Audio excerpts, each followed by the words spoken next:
I'm so tired, and but my inspiration keeps coming, and this is just too much, and I know it'll help people. So I think tonight I've come to figure out about how the relationships work. Oh my God, you're not going to believe it. Trevor's biological father was such a gorgeous man. It was just this night, but he was already taken. I was homeless, and this gay guy took me in on 14th Avenue, Vancouver. And I was staying in one of his rooms, and he invited me over to his friend's place for Thanksgiving dinner. And of course I went. I was really excited to go. And I dressed up, and I was a pretty person, you know. I was a pretty girl. And I looked over at him, and he was just. I knew I had to have him. You know what I mean? But I was so young. But he had the same.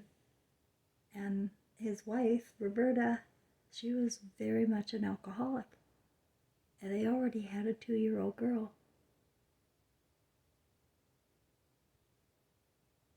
named Kelly. But it happened, and I can't remember how. But the next minute, oh, I know, Roberta went down the street to find alcohol. Big mistake. And that was it. I was pregnant. And he and I dated for a while, but he dumped me. There's a whole story with him. I've got to think for a while, but I just was, before I forget, because sometimes I forget these relationships, but I need to tell you that he's Trevor's twin flame.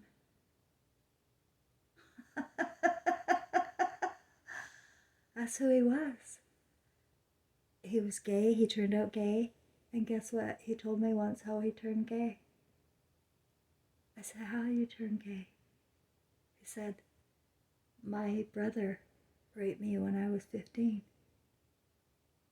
My brother Gary.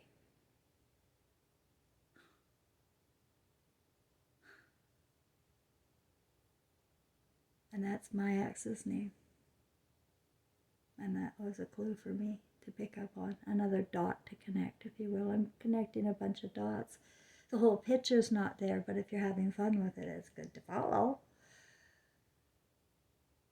And then as I was speaking about that out loud, I'm starting to think he already had a daughter, because I think there are filler people in soul groups and soul relationships. It's all love, but not filler people, but I don't know, we'll have to figure it out, won't we? But I'm telling you, my father and my son were the same spirit, and my mother and I were the same spirit. And Trevor and his and Arthur Nolan Fisher, who died of AIDS, and he's on the AIDS memorial wall in Vancouver, British Columbia, because he has to be. It's a really good story. And you know, when you're familiar with all these names, when I write this, you're just gonna see that I have a connection to everything, every popular culture story. I have been affected. I've walked through. I walked through. Oh, you know the video I did just a while ago with the glass shoe? That is, my dad packed a few. I have a few things here that I don't know how they do it, guys. I'm not a ghost hunter or expert on it, but just things appear. And that was, women in their glass shoes, you know, and all they get is all they're picking up our dimes, and it's up to them, you know, what they want in life. Do they want to continue warping their sons? That's what I would say to Arthur's mother, you know. We are all interrelated somehow, guys. That's my point. And so that's my thoughts for tonight. I will say goodnight for now.